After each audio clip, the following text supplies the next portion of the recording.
Assalamualaikum warahmatullahi wabarakatuh. Berdirinya kami di sini dari kelompok 6 yang beranggotakan saya sendiri yaitu adalah Fidra Bapenpatan dengan NPM 3334240160 dan teman-teman di samping saya yaitu adalah saya Isabella dengan NPM 333400088. Saya Desita Glenbrani dengan NPM 33342400159. Dengan saya Talita Nadia Lukanyani dengan NPM 3334240164. Jadi pada presentasi kali ini kami akan menjelaskan bab 20 dan 21 yaitu mengenai magnetic properties dan optical properties yang berasal dari buku Material Science and Engineering An Introduction karya William D. Callister dan David J. Redfield. Dan dosen pengampu kami itu adalah Pak Aditya Trenggono, STMIC. Langsung saja kita lanjut ke presentasi. Di sini saya akan membahas tentang bab 20 mengenai magnetic properties. Jadi magnetisme adalah fenomena gaya tarik menarik atau tolak menolak yang ditimbulkan oleh medan magnet. Medan magnet ini diciptakan oleh pergerakan elektron, baik melalui orbit di sekitar inti atom atau oleh sifat putaran elektron. Learning objektif yang saya pilih yaitu learning objektif yang kedua, ketiga, dan keempat.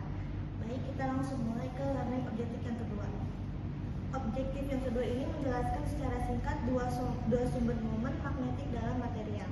Dalam material terdapat dua sumber momen magnetik dalam elektron. Kedua sumber tersebut yaitu elektron yang mengorbit dan elektron yang berputar.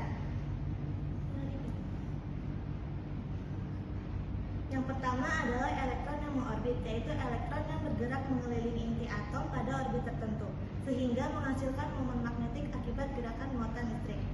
Pada gambar di samping menunjukkan lintasan melingkar elektron di sekitar inti atom yang menghasilkan medan magnet seperti lingkaran. Elektron yang kedua yaitu elektron yang berputar, yaitu selain bergerak mengorbit, elektron juga memiliki sifat intrinsik yang disebut spin yang menghasilkan momen magnetik tambahan. Pada gambar di samping menunjukkan momen magnetik akibat spin elektron. Digambarkan sebagai panah yang menunjukkan arah medan magnet yang dihasilkan oleh pergerakan spin elektron. Learning objektif yang selanjutnya yaitu pengertian dari diamagnetism, paramagnetism, dan ferromagnetism. Yang pertama ada diamagnetism, adalah bentuk magnetisme yang sangat lemah dan tidak permanen serta bertahan hanya saat medan eksternal sedang diterapkan. Gambar di sini menjelaskan tentang konfigurasi dipol atom dimagnetis dengan adanya medan dan tanpa adanya medan magnet luar. Jika tidak ada medan, maka tidak ada dipol yang dihasilkan. Namun jika ada medan, dipol akan diinduksi dan disejajarkan dalam arah yang berlawanan dengan arah medan. Selanjutnya, paramagnetisme yaitu terjadi pada material yang memiliki momen magnetik permanen dari dipol atom yang tidak sepenuhnya terkompensasi. Pada gambar berikut menunjukkan konfigurasi dipol atom dengan adanya medan dan tanpa adanya medan magnet luar untuk paramagnetik. Jika tidak ada medan, maka dipol akan memiliki arah yang tidak beraturan. Namun jika ada medan, dipol akan diinduksi dan disejajarkan dengan arah medan. Learning objektif selanjutnya yaitu menjelaskan sumber ferimagnetisme untuk ferrikubik dalam struktur kristal. Jadi ferimagnetisme adalah sifat magnetik yang ada di momen magnetik ion-ion dalam struktur kristal yang sebagian besar tidak saling meniadakan. Hal ini menghasilkan magnetisasi bersih yang signifikan. Ferimagnetisme sering terjadi pada material seperti ferrit dan magnetite yang memiliki struktur spinel terbalik. Di sini, gambar ini menunjukkan konfigurasi momen magnetik putaran untuk ion Fe2 dan Fe3+ dalam Fe3O4 yang memiliki struktur kristal spinel yang terdiri dari dua jenis situs, yaitu situs tetrahedral dan situs oktahedral, yang dimana situs tetrahedral ditempati oleh ion Fe3+ dan juga situs oktahedral ditempati oleh ion Fe2+ dan Fe3+. Baik, saya Isabella. Saya akan menjelaskan tentang magnetic hysteresis. What is magnetic hysteresis? Magnetic hysteresis adalah fenomena di mana bahan magnetik menunjukkan keterlambatan atau ketertiban antara perubahan magnetisasi terhadap perubahan medan magnet. Fenomena ini terjadi karena adanya domain magnetik dalam bahan yang mengalami rotasi dan perpindahan selama proses magnetisasi.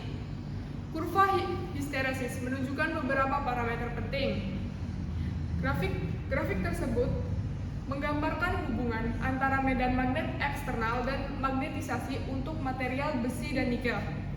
Magnetisasi adalah jumlah momen magnetisasi persatuan volume. Hal ini menggambarkan sejauh mana material termagnetisasi di bawah pengaruh medan magnet. Medan magnet eksternal adalah intensitas yang diterapkan pada material untuk mempengaruhi orientasi domain magnetiknya.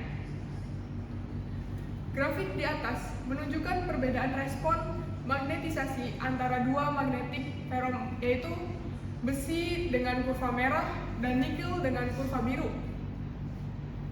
Besi memiliki magnetisasi saturasi lebih tinggi dan lebih cepat mencapainya karena sifat atom dan struktur kristalnya.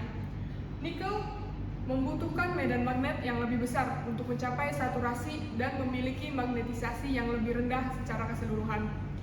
Anistropi magnetik terlihat jelas pada kedua material dengan orientasi 100. Umumnya memiliki magnetisasi yang terbaik. Selanjutnya, slide yang kedua. Gambar sebelah kanan menunjukkan struktur domain magnetik dalam bahan ferromagnetik atau ferimagnetik. Panah merah menunjukkan momen magnetik atau arah dipol magnetik atau di dalam material. Setiap domain merupakan wilayah di mana semua momen magnetik diselaraskan dan sejajar. Dinding domain adalah batas antara dua domain dengan orientasi momen magnetik yang berbeda. Domain magnetik dalam bahan ferromagnetik atom memiliki momen magnetik intrinsik akibat spin elektron dan momentum orbital. Momen ini cenderung sejajar satu sama lain dengan kelompok kecil yang disebut dengan domain. Karena adanya interaksi pertukaran yang sangat kuat pada kondisi awal, tanpa medan magnet eksternal, momen magnetik dari berbagai domainnya biasanya memiliki orientasi acak sehingga total magnetisasi bahan adalah nol atau sangat kecil. Dinding domain adalah area sempit, tempat momen magnetik berubah orientasi secara bertahap dari satu domain ke domain lain. Dinding ini penting dalam menentukan respon bahan terhadap medan magnet eksternal. Gambar yang kedua menunjukkan perbesaran dinding domain untuk menunjukkan bagaimana momen magnetik berubah orientasi secara bertahap. Panah menunjukkan arah momen magnetik atom yang berubah sedikit demi sedikit dari orientasi domain pertama ke orientasi domain yang kedua. Dalam dinding domain, perubahan orientasi momen magnetik tidak terjadi secara tiba-tiba, tetapi bertahap. Ketebalan dinding domain bergantung pada dua faktor. Yang pertama ada energi pertukaran. Hal ini cenderung membuat momen magnetik sejajar satu sama lain untuk meminimalkan energi total. Yang kedua ada anistropi magnetik kristal. Momen magnetik cenderung mengarah ke arah preferensi tertentu sesuai struktur kristal bahan. Interaksi antara kedua faktor ini menentukan ukuran dinding domain dan bagaimana momen magnetik bertransisi di antaranya. Ketika medan magnet eksternal diaplikasikan, dinding domain dapat bergerak yang merupakan mekanisme utama dalam proses magnetisasi. Selanjutnya, gambar yang ketiga menunjukkan kurva hubungan antara medan magnet eksternal dan densitas flux magnetik atau magnetik dalam bahan ferromagnetik. Terdapat beberapa konfigurasi domain, yaitu yang digambarkan di berbagai tahap kurva, yaitu ada U, V, W, X, Y, dan Z.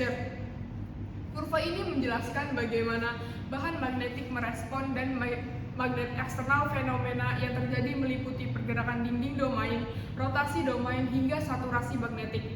Pengetahuan ini mendasari pemahaman tentang sifat-sifat magnetik bahan ferromagnetik seperti korosivitas, remansi, dan permeabilitas magnetik. Selanjutnya slide yang ketiga, yaitu ini karakteristik dari soft magnetic material dan hard magnetic material. Dari gambar ini menunjukkan kurva histeresis magnetik untuk dua jenis material ferromagnetik, yaitu material magnet keras yang ditandai dengan kurva merah dan material lunak yang ditandai dengan kurva biru. Kurva ini menggambarkan bagaimana induksi magnetik berubah terhadap medan magnet. Dalam siklus magnetisasi dan demagnetisasi, berikut penjelasan rinci-rinci elementer gambar.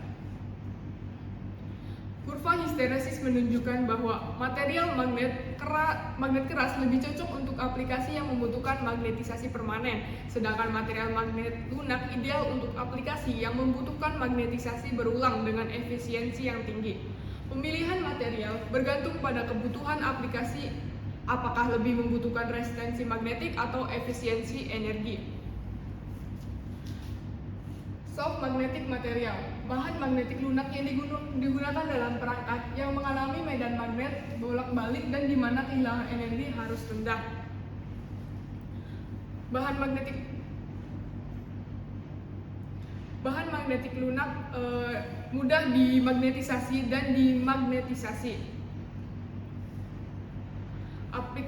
Contoh aplikasinya yaitu di transformator, inti motor listrik, dan peralatan listrik di mana perubahan medan magnet terjadi secara berulang-ulang.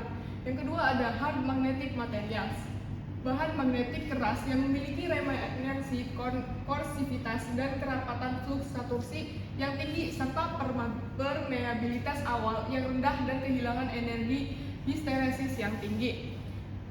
Bahan ini sulit dimagnetisasi.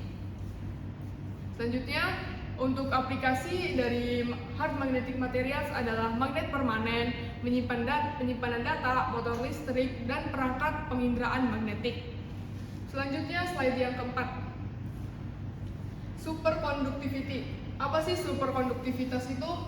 Yaitu suatu fenomena unik di mana material tertentu ketika didinginkan di bawah suatu kritis.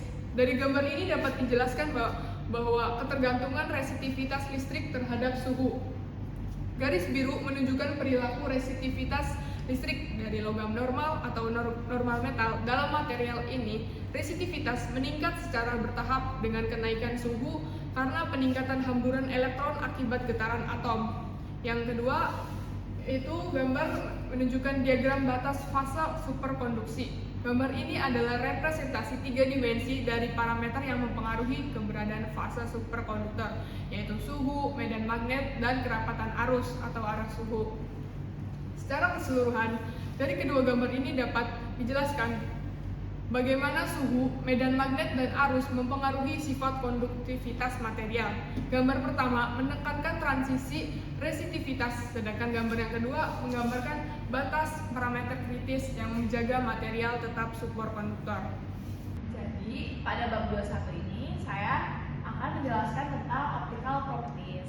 Optical properties itu berujung pada sifat-sifat bahan yang mempengaruhi interaksi dengan cahaya, seperti bagaimana cahaya dipantulkan, dibiaskan, diserap, atau dipancarkan oleh bahan tersebut. Beberapa contoh dari properties optik ini adalah yang pertama, itu ada indeks refraksi. Indeks refraksi ini mengukur seberapa banyak cahaya dibiaskan saat memasuki bahan dari medium lain. Yang kedua ada absorpsi, yaitu kemampuan bahan untuk menyerap cahaya yang dapat menyebabkan perubahan energi cahaya menjadi bentuk energi lain seperti panas. Yang ketiga ada transparansi, yaitu seberapa mudah cahaya dapat menembus bahan. Yang keempat ada refleksi, seberapa banyak cahaya yang dipantulkan kembali dari permukaan bahan. Yang terakhir ada emisi, kemampuan bahan untuk memancarkan cahaya setelah menyerap energi. Misalnya dalam fenomena fosforensi atau fluoresensi. Optical properties ini sangat penting dalam berbagai bidang seperti fisika, material science, dan teknologi optik. Kali ini saya membahas yang learning objective. Nah, learning objective yang pertama ini tentang polarisasi elektronik. Polarisasi elektronik ini interaksi medan elektromagnetik dengan atom dalam material yang menyebabkan distribusi elektron bergeser sementara menciptakan dipol listrik. Polaritas elektronik ini terjadi ketika radiasi elektromagnetik seperti cahaya berinteraksi dengan atom atau molekul, menyebabkan pergeseran sementara terhadap distribusi muatan dan atom. Radiasi elektromagnetik ini menginduksi pergeseran pada awan elektron di sekitar inti atom. Ketika atom atau molekul terkena radiasi, medan listrik dari radiasi ini dapat mempengaruhi posisi elektron yang berikatan dengan inti atom. Elektron-elektron tersebut mengalami pergeseran ke arah medan listrik eksternal internal menciptakan dipol listrik sementara. Sini ada prosesnya. Yang pertama itu gelombang elektromagnetik foton mempengaruhi elektron. Yang kedua, elektron bergeser relatif terhadap inti atom menghasilkan polaritas sementara. Konsekuensinya, pertama itu penyerapan dan transmisi cahaya. Beberapa panjang gelombang cahaya diserap atau ditransmisikan bergantung pada sifat material. Ketika polaritas elektronik terjadi, energi dari radiasi elektromagnetik ini dapat diserap oleh atom atau molekul tergantung pada frekuensi radiasi dan karakteristik material tersebut. Ini menjelaskan bagaimana material dapat menyerap cahaya pada panjang gelombang tertentu yang seringkali terkait dengan transmisi energi dalam sistem atom. Kedua itu perubahan indeks bias polarisasi elektronik mempengaruhi pembiasan cahaya saat memasuki medium baru. Polaritas elektronik ini juga dapat mempengaruhi indeks material, yaitu bagaimana cahaya diperlambat saat melaluinya. Interaksi antara radiasi elektromagnetik dan muatan atom yang terpolarisasi dapat menyebabkan perubahan dalam kecepatan cahaya yang bergerak melalui material, mempengaruhi bagaimana cahaya dibiaskan atau dibengkokkan. Selanjutnya, slide berikutnya. Kedua, ini learning objektif yang kedua, yaitu mengapa bahan logam bersifat buram terhadap cahaya tampak polarisasi elektromagnetik. Dalam logam terdapat elektron bebas yang mudah menyerap energi foton ketika cahaya tampak menyentuh permukaan logam. Foton diserap dan energi digunakan untuk menggerakkan elektron bebas. Dalam ini tidak ada transmisi cahaya melalui logam. Dalam logam, elektron berada dalam band konduksi yang lebih bergerak bebas dibandingkan dengan di sel atom. Elektron-elektron ini sangat mudah disesuaikan dengan medan listrik yang dihasilkan oleh cahaya tampak. Sebagian besar foton dipantulkan memberikan efek berkilau. Hasilnya, logam tidak transparan atau opaque. Penyerapan dan pemantulan cahaya ini ketika cahaya tampak jatuh pada logam, sebagian besar foton dari cahaya tersebut diserap oleh elektron bebas dalam logam.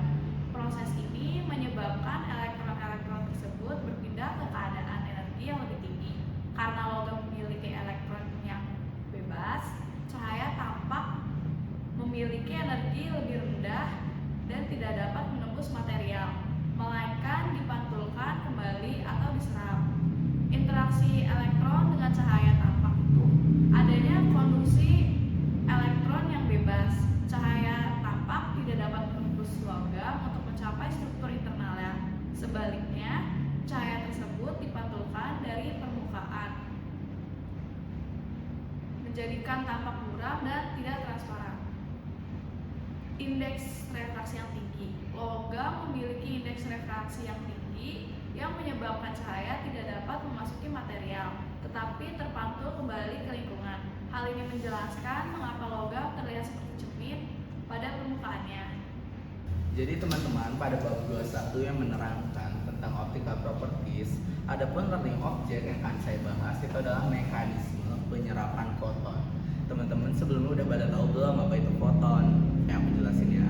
Jadi foton sendiri itu adalah partikel elementer yang membawa energi elektromagnetik. Khususnya itu adalah cahaya. Teman-teman pada tahu kan cahaya ya yang terang. Nah, kalau foton itu tidak memiliki masa istirahat dan dia juga bergerak dengan kecepatan cahaya. Itu tuh sekitar 299.792 km per detik di dalam ruang hampa. Foton juga memiliki gelombang dan partikel yang dikenal dengan istilah dualitas gelombang partikel. Ini dapat mengartikan foton itu menunjukkan sifat gelombang seperti interferensi dan difraksi, serta sifat partikel seperti tumbukan dengan materi. Energi foton juga bergantung pada frekuensi cahaya yang dibawanya. Foton juga memainkan peran penting nih teman-teman, bagaimana fenomena fisika seperti efek fotolistrik di mana foton dapat melepaskan elektron dari permukaan logam, serta dalam teknologi seperti komunikasi optik dan laser. Oke, karena kita berbicara tentang mekanisme penyerapan, jadi pasti kalau misalnya di penyerapan ini tuh ada yang namanya cacat. Nah, kalau cacat itu biasanya kita sebut dengan celah pita atau band gap. Teman-teman udah pada tahu belum nih apa itu? Oke, aku jelasin ya. Jadi pada material merujuk pada jarak energi antara pita valensi dan pita konduksi dalam struktur energi bahan semikonduktor atau isolator. Pita valensi adalah tingkat energi yang tertinggi yang diisi oleh elektron dalam material. Sementara pita konduksi adalah tingkat energi yang tempat elektron bebas dapat bergerak untuk menghasilkan arus listrik. Celah pita juga menentukan seberapa mudah elektron dapat berpindah dari pita valensi ke pita konduksi. Semakin besar celah pita, semakin sulit juga bagi elektron untuk memperoleh energi yang cukup untuk berpindah ke pita konduksi, sehingga bahan tersebut lebih cenderung menjadi isolator.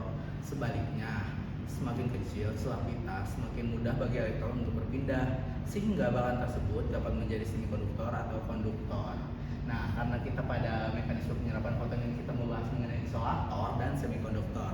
Nah, untuk isolator sendiri itu memiliki celah pita yang besar, biasanya lebih dari 3 eV, sehingga elektron sulit untuk berpindah ke pita konduksi. Nah, untuk yang semikonduktor dia memiliki celah pita yang lebih kecil, sekitar 0,1 hingga 3 eV, yang memungkinkan elektron berpindah ke pita konduksi dengan pemberian energi tertentu, misalnya melalui panas ataupun cahaya. Oke teman-teman, sekian penjelasan dari saya. Nah, langsung aja kita lanjut ke learning objectnya, yaitu adalah mekanisme penyerapan foton. Jadi pada mekanisme penyerapan foton ini ada dua nih, ada A dan B. Nah, untuk bagian A-nya itu adalah isolator dan semikonduktor yang berkualitas tinggi, sehingga dia tidak mengalami cacat secara aktif maupun secara elektrik.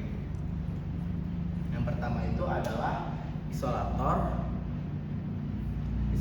dan semikonduktor berkualitas tinggi. Foton yang diserap itu adalah jika energi foton lebih besar dari celah pita material mengangkat elektron dari pita valensi ke pita konduksi, yang memungkinkan material itu untuk mengalirkan arus listrik. Nah, untuk yang kedua itu ada isolator dan semikonduktor dengan cacat aktif secara elektrik, teman-teman. Jadi pada material dengan cacat aktif, nah secara elektrik, cacat tersebut itu memperkenalkan nih tingkat energi baru di dalam celah pita. Tingkat energi memungkinkan foton dalam energi lebih rendah untuk diserap karena foton dapat mengangkat elektron dari pita valensi ke tingkat energi cacat atau dari tingkat energi cacat ke pita konduksi.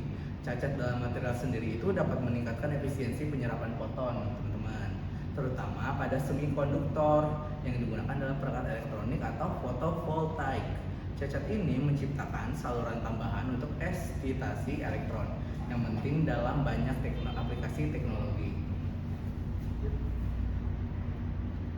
Selanjutnya adalah learning object yang keenam, yaitu adalah sumber hamburan internal pada material dieelektrik transparan. Jadi pada learning object yang keenam ini kita membahas 3 poin. Yang pertama adalah ketidaksempurnaan struktural, kedua adalah heterogenitas komposisional, dan yang ketiga adalah kehadiran inklusi atau partikel asing. Jadi hamburan internal sendiri itu teman-teman terjadi ketika cahaya yang melewati material dibelokkan atau tersebar oleh ketidaksempurnaan atau variasi dalam material tersebut nih teman-teman. Pada material transparan, hamburan internal ini dapat menyebabkan material tersebut menjadi translucent atau setengah tembus cahaya, atau bahkan dia juga bisa menjadi opak atau biasa diartikan tidak tembus cahaya. Kita lanjut ke yang pertama ya teman-teman. Yang pertama itu adalah ketidaksempurnaan struktural. Jadi ketidaksempurnaan struktural atau yang biasa kita sebut dengan cacat struktural yang bisa berupa seperti porositas atau ketidakberaturan dalam susunan kristal dapat menyebabkan cahaya tersebar saat melewati material. Yang kedua itu adalah heterogenitas komposisional. Untuk heterogenitas komposisional, jadi variasi di dalam komposisi bahannya itu tuh menyebabkan perbedaan di dalam indeks bias, sehingga itu tuh dapat menyebabkan hamburan dalam cahaya. Yang ketiga atau yang terakhir itu adalah kehadiran inklusi atau partikel asing. Kehadiran partikel asing atau inklusi dalam material dapat menghamburkan dan menyebabkan material menjadi lebih buram atau bahkan opak. Nah, teman-teman, material dieelektrik transparan itu tuh seperti kaca atau plastik, itu tuh dirancang untuk meminimalkan hamburan cahaya. Namun, ketidaksempurnaan atau keberadaan partikel asing itu dapat mengubah sifat transparansinya, sehingga transparansi tidak terjadi secara sempurna. Sekian presentasi dan pemaparan materi dari kami. Kami harap apa yang kami sampaikan dapat bermanfaat. Mohon maaf apabila ada salah-salah kata. Wabillahi taufiq wal hidayah. Wassalamualaikum warahmatullahi wabarakatuh.